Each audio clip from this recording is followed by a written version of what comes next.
problems of what we call common land and generation land. And I know of the problems from those who manipulated our court system and exploited what we call the Violence of Titles Act to steal land that many of our parents and grandparents toiled so hard on. We all know that land is considered the source of all wealth. I am very familiar with this because there are countless persons in Kerala who had their land stolen from them during the dark night by fancy legal maneuvers. My family have lost a lot of land like that. This is not right. And I vow, as your deputy leader, to overhaul this act that is too often abused to hurt the people who really built this country. I also vow to revisit the rules and regulations and the law as it relates to permanent and generational land to ensure that it becomes a viable commercial tool for you. If you go and build a house on your generation property, you spend $50,000, let's say you build a house for $100,000 or $70,000 on your generation land, it just sits there. You need to, like how the government now canceled the loan scholarship program, you can't take that piece of land with the house on it, you will invest it. The banker says, listen, I need to borrow $2,000 to send a child to school because it has no commercial value. That needs to change. I vow to change it.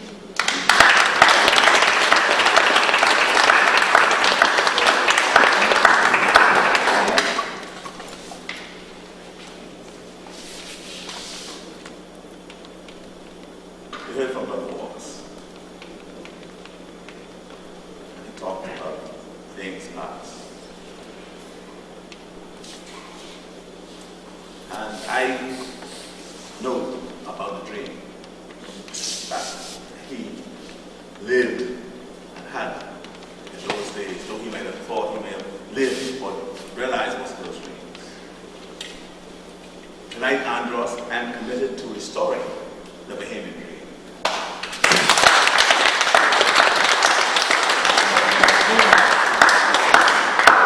It is sometimes called a new dream, but it's really not a new dream, because it's still all part of the old dream, which seemed to have gone astray. Why? Because we all remember a time when it took a community to raise a child. When we were brothers and sisters keepers. When a child was educated, disciplined, fed, and loved by people in the community. When neighbors knew each other's by name and looked out for each other. A time when D was not the national grade average. A time when people held down 2 jobs. A time when one could sleep at night without worrying about being robbed or hurt. A time when people dared not to raise a hand, and definitely not a gun, to a man for $10. A time when young people joined the Scouts, remember? Brownies, Pathfinders, Boys Brigades, and other clubs like junior lodges, Real Societies. And a time when it was not cool to be gangster. That's the dream. But we remember those times for the walks, don't we? And it's all gone awry. And the country is headed in the wrong direction. And so the new dream is about implementing new methods to keep us safe and reduce crime, looking for new areas to find employment, green jobs, recycling, solar and wind energy to create new jobs. When we treasure our God-given beautiful country and preserve its beauty by ensuring that we do nothing to adversely affect our environment, that we make decisions and look out at its long-term effects, and not just the short-term returns. The new dream would include a Bahamas where people work together for a common good, and where decisions are made not because of the color of one's skin or their political affiliation, but on the basis of what is right. Brother Johnson. Where politicians stop playing the blame game and work across party divides to achieve a common goal. I stand firm in my belief that the Progressive Liberal Party is the vessel to restore the dream and change the performance.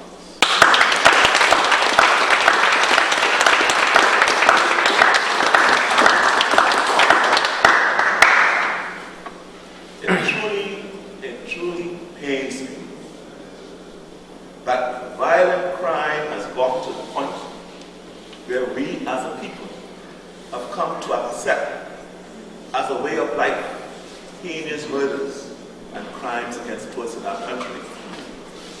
News reports of my children, friends of my children, mothers, brothers, sisters, fathers being killed on an almost daily basis has to be unacceptable.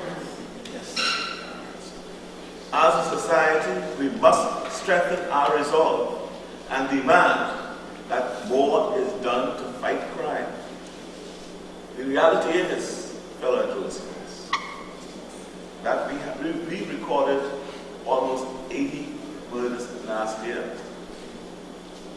That equates to 23 as a ratio, 23 to every 100,000. When the international average is 5 to every 100,000. We are 4 times above the international average. It's time to change, and something has to be done.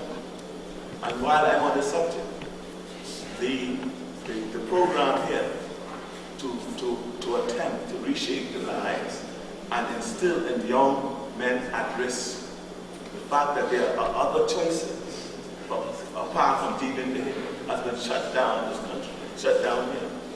So what are we now going to do with those young men at risk? Just turn them over here, loose again in that society, to compound the problems we have.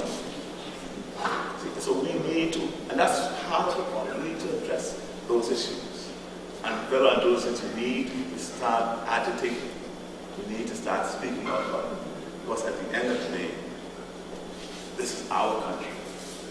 And people are counting on the Progressive Liberal Party to get it done. Trust me. See, we have become a people resigned to living in fear, as many of us have lost faith in our government and our collective ability to combat the criminal elements in our society. The Minister of National Security, the Commissioner of Police, the Police Staff Association, they're engaged, they fight amongst themselves. While crime is rising and spiraling out of control, enough has to be enough.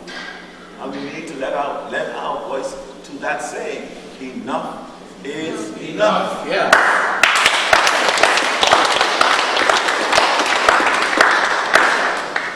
It is time that we get tough and time to introduce innovative measures on crime in this country. We cannot afford to lose another soul.